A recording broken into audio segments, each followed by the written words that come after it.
जय श्री सीताराम।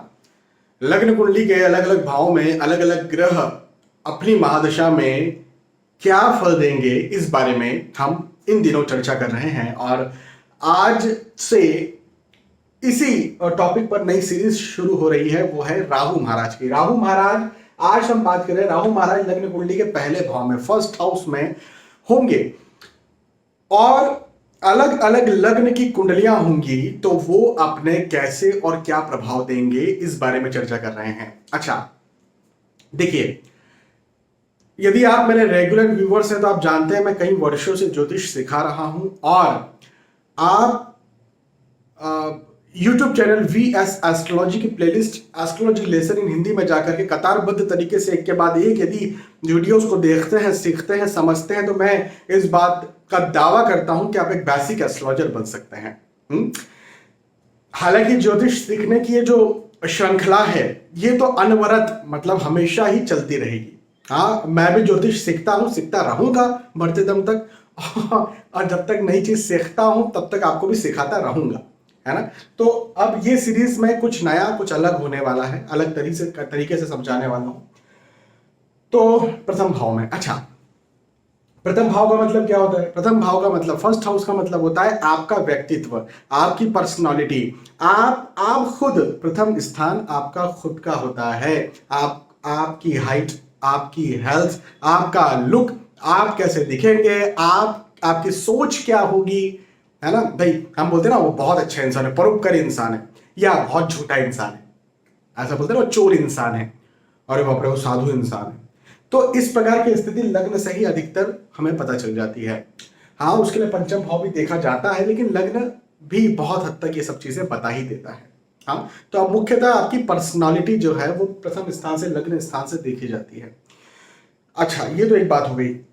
अब राहु महाराज जो होते हैं ना, उनका एक प्रभाव होता है कि वो जहां बैठते हैं वहां के तो अपने फल देते हैं, बिल्कुल देते हैं, लेकिन वो जहां बैठते हैं वहां से अपने पांचवें, मतलब 1 2 3 4 5, पांचवें, सातवें और 9वें भाव के भी फल देते हैं। मतलब यहाँ के तो फल देंगे राहु, लेकिन 5वें भाव के, 7वें भाव के, 9वें भाव के भी फल राहु महाराज देंगे अपनी महादशा में।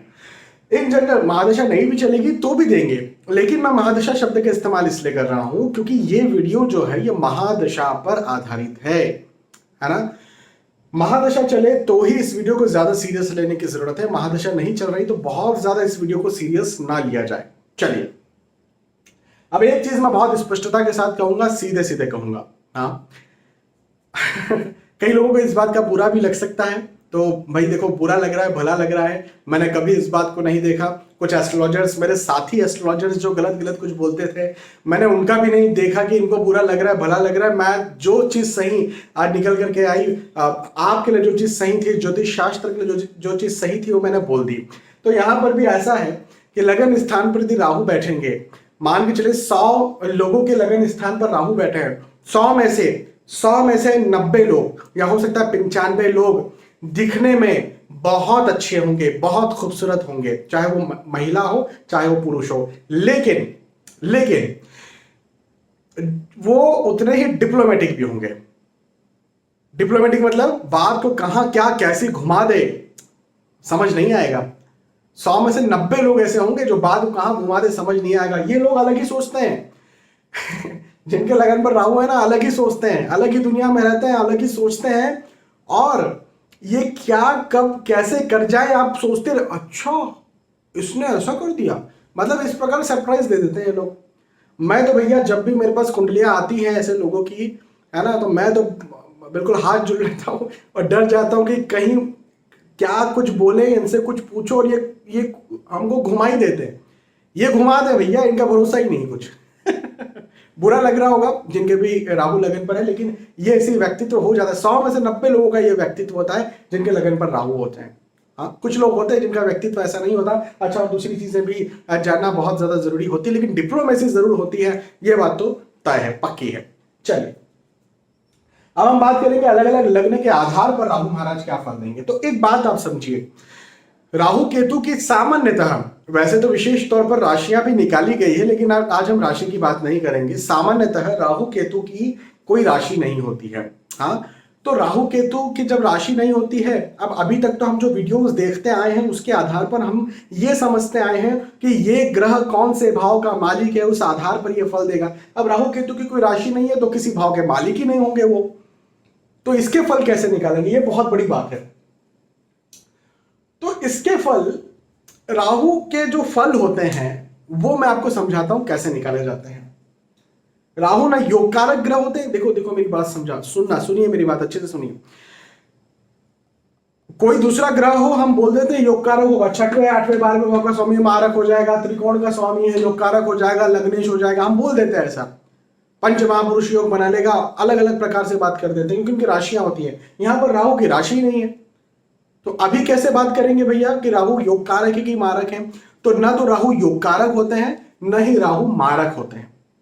किसी भी कुंडली में न राहु योग कारक होंगे न राहु मारक होंगे। ये हमें राशि बताएगी कि राहु के फल कैसे मिलेंगे। राहु के फल अच्छे हो सकते हैं या बुरे हो सकते हैं। योग कारक मारक टेक्निकल टर्म है, यदि आपको अच्छे से समझना है ये क्या होता है तो आप YouTube के सर्च में, YouTube खोलिए, उसके सर्च में लिखिए योग कारक ग्रह को समझे कॉमा VS एस्ट्रोलॉजी, मारक ग्रह को समझे कॉमा VS एस्ट्रोलॉजी, सम ग्रह को समझे कॉमा VS एस्ट्रोलॉजी। 3 आपको वीडियोस मिलेंगे और इनमें मैंने बहुत अच्छे तरीके से समझाया है।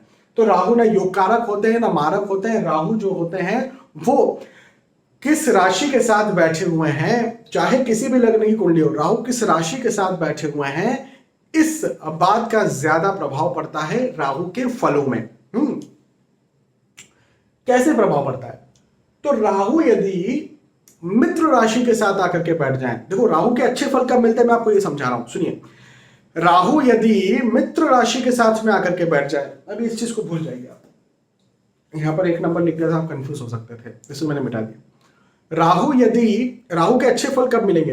राहु यदि मित्र राशि के साथ में आकर के बैठ जाए और वो मित्र राशि का स्वामी कुंडली में कहीं अच्छा बैठा हो तो राहु महाराज अपने बहुत अच्छे फल देंगे, चाहे किसी भी लगन की कुंडली में हो।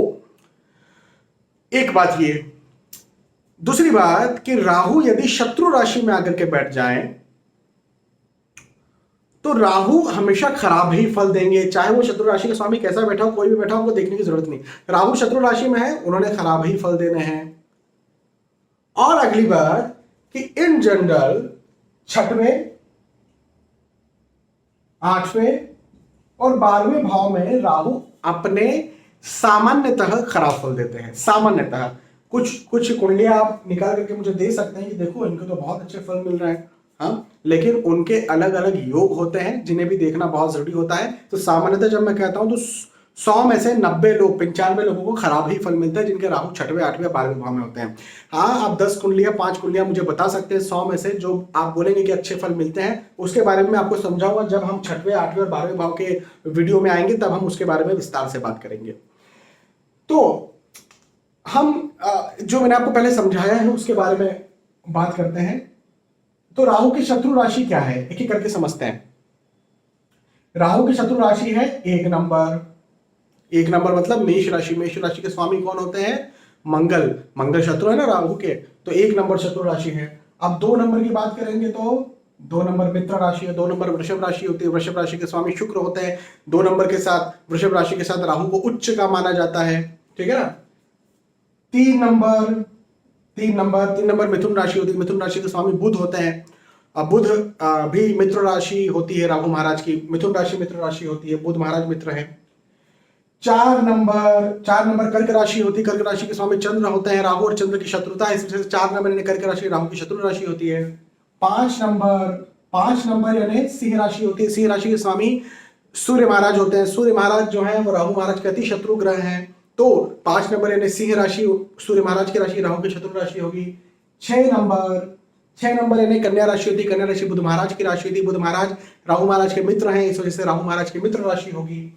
7 नंबर यानी तुला राशि शुक्र महाराज की राशि राहु की मित्र राशि है ना। 8 नंबर यानी वृश्चिक राशि। वृश्चिक राशि मंगल महाराज की राशि है, राहु महाराज के लिए शत्रु राशि है और वृश्चिक राशि में राहु महाराज नीच राशि के माने जाते हैं। 9 नंबर धनु राशि है। धनु राशि मतलब गुरु महाराज की बृहस्पति महाराज की राशि, यह भी शत्रु राशि है और धनु राशि में भी राहु महाराज नीच राशि के माना जाते हैं। 10 नंबर, 10 नंबर और 11 नंबर, 10 और 11 ये दोनों मित्र राशि राहु महाराज की। 10 और 11 नंबर शनि महाराज के नंबर है। 10 नंबर यानी मकर राशि, 11 नंबर यानी कुंभ राशि, दोनों ही शनि देवता के नंबर हैं। शनि देवता की राशि है, इस वजह से मित्र राशि होती है। और फाइनली 12 नंबर, 12 नंबर, 12 नंबर है मीन राशि। मीन राशि के स्वामी गुरु, तो गुरु राहु के शत्रु हैं, इस वजह से 12 नंबर शत्रु राशि, मीन राशि शत्रु राशि। अच्छा, 2 और 3 नंबर के साथ राहु महाराज उच्च राशि के माने जाते हैं। वृषभ राशि और मिथुन राशि में राहु उच्च के होते हैं, और वृश्चिक राशि और धनु राशि में राहु नीच के होते हैं। अब ये आप समझ गए। तो आप क्या समझे? आप ये समझिए कि इतनी जो मैंने राशियां लिखी हुई हैं, शत्रु राशियां, इसमें जब भी राहु की दशा चलेगी और राहु लगन पर होंगे अपने खराब फल देंगे। और यहां पर इतनी राशियों के साथ जब राहु बैठेंगे और राहु लगन पर होंगे तो अपने अच्छे फल देंगे। एक बात, एक शर्त ये, दूसरी इसी के साथ शर्त ये कि ये अच्छे फल तो तभी देंगे जब इन राशियों के स्वामी कहीं अच्छे बैठे हों। मतलब यदि 2 नंबर के साथ बैठे हैं तो आप पहले शुक्र महाराज को देखिए कि कुंडली में शुक्र महाराज अच्छे बैठे हैं क्या। 3 नंबर मतलब मिथुन राशि बुध महाराज की राशि है, बुध महाराज अच्छे बैठे हैं। 6 नंबर कन्या राशि बुध महाराज की राशि है, बुध महाराज अच्छे बैठे हैं। 7 नंबर शुक्र महाराज की राशि, शुक्र महाराज अच्छे कुंडली में बैठे हैं। 10 और 11 नंबर शनि महाराज की राशि, शनि महाराज कुंडली में कहीं अच्छे बैठे हैं। यदि अच्छे बैठेंगे और राहु महाराज इन राशियों के स्वामी कुंडली में अच्छे बैठेंगे और राहु महाराज इन राशियों के साथ लगन पर बैठेंगे तो ही राहु अच्छे फल देंगे, नहीं तो राहु खराब फल देंगे। और यदि नीच राशि के साथ बैठ गए 8 और 9 नंबर के साथ तो बहुत ही ज्यादा खराब फल देंगे। अब क्या खराब फल देंगे और क्या अच्छे फल देंगे, अब इस बारे में चर्चा कर लेते हैं। तो सबसे पहले अच्छे फलों की चर्चा करें। हाँ, ये अच्छी चीज से पहले शुरुआत कर लेते हैं। इन नंबर्स के साथ यदि राहु महाराज बैठेंगे तो इंसान बिल्कुल डिप्लोमेटिक होगा। हाँ, मैं ये मान रहा हूं कि ये नंबर के स्वामी अच्छे बैठे हुए हैं कहीं कुंडली में, तो इंसान डिप्लोमेटिक होगा, बातों को घुमाने वाला होगा, दिखने में भी बहुत अच्छा होगा। कब क्या किसको कैसे घुमा दे वो वही जानता है ना। ऐसा इंसान सोचने में बोलने में भी बहुत वाकपटु हो सकता है, लेकिन सोचने में कुछ ज्यादा ही वाकपटु होगा। बोलते ना, ये अंदर ही अंदर प्लान बना लेता है और कुछ कर देता है। अच्छा, जरूरी नहीं, मैं ये केवल नेगेटिव बात नहीं कर रहा हूं, ये बहुत जरूरी भी है। मतलब कि ऐसे लोगों की भी तो जरूरत है ना हमारे देश में, जो कि इस प्रकार से सोचे कि दुश्मन क्या कर रहा है और बिल्कुल धीरे से जाकर के उसको जो है वो निपटा दे, है ना। तो ऐसे लोगों की भी जरूरत होती है, उसको पॉजिटिव भी लिया जा सकता है। लेकिन यदि ये किसी का बुरा करने में आ जाए तो फिर इनसे कोई नहीं जीत सकता, है ना, एक बात। अच्छा, दूसरी बात ये कि पर्सनालिटी बहुत अच्छी होती है, दिखने में बहुत अच्छे होते हैं, पढ़ाई लिखाई में बहुत अच्छे होते हैं, शार्प माइंड होते हैं, है ना। कई बार अपने जवानी में या जवानी की शुरुआत होती तो भटक भी जाते हैं, खाने पीने की लत लग सकती है, भटकाव की स्थिति शुरू में यदि राहु की दशा आ गई तो हो जाती है। संतान में कन्या संतान के योग राहु अपनी महादशा में बना देते हैं। अनसर्टेन गेन होते हैं, लॉटरी जुआ सट्टा यदि ऐसे कोई खेलते हैं और राहु की दशा चल रही है तो ऐसे लोगों को ज्यादा फायदा मिलता है। मैं इनका कभी इंडोर्स नहीं करता हूं, मैं कभी नहीं बोलता हूं कि जुआ सट्टा अच्छी चीज होती है, लेकिन ऐसे लोगों को फायदा मिलता है।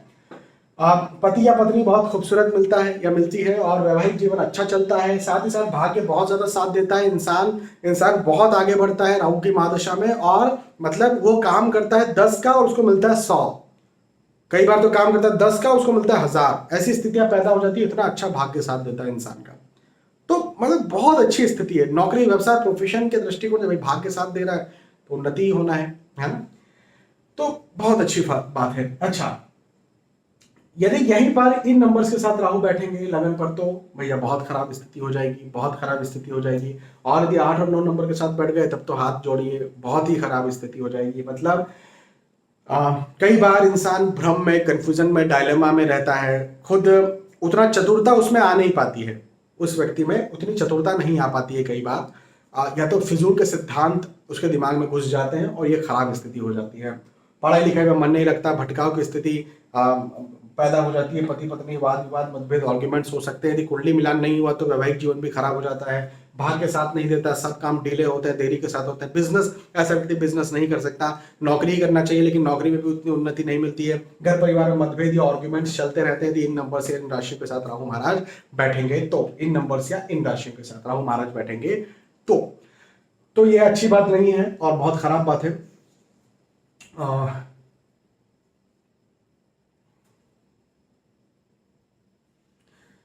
पर्सनालिटी को खराब बना देते हैं। मतलब ऐसा व्यक्तित्व बनाते हैं कहीं ना कहीं मतभेद या आर्ग्यूमेंट्स होता रहे, ऐसा व्यक्तित्व बना देते हैं। और डायलेमा, कंफ्यूजन, दुविधा, भ्रम, जिनको भी ऐसे राहु की दशा चल रही है वो यही कहते हैं कि डायलेमा, कंफ्यूजन, दुविधा, भ्रम भ्रम की स्थिति बनी रहती है।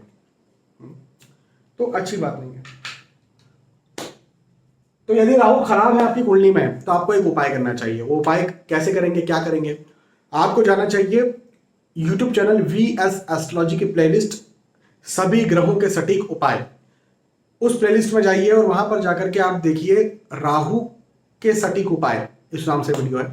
राहु का वीडियो देख लीजिए, जैसा जैसा उस वीडियो में बताया वैसा वैसा कर लीजिए। राहु के खराब फल जो मिल रहे हैं उन खराब फलों में कमी देखने को मिल जाएगी। और यदि अच्छी राशि में राहु बैठे हैं तो फिर कुछ चिंता की दिक्कत की बात ही नहीं। ठीक है ना? बहुत बहुत धन्यवाद। फिर मिलते आने वाले वीडियोज और एपिसोड्स में। तब तक के लिए आज के इस वीडियो में आपसे विदा चाहता हूं। जय श्री सीताराम।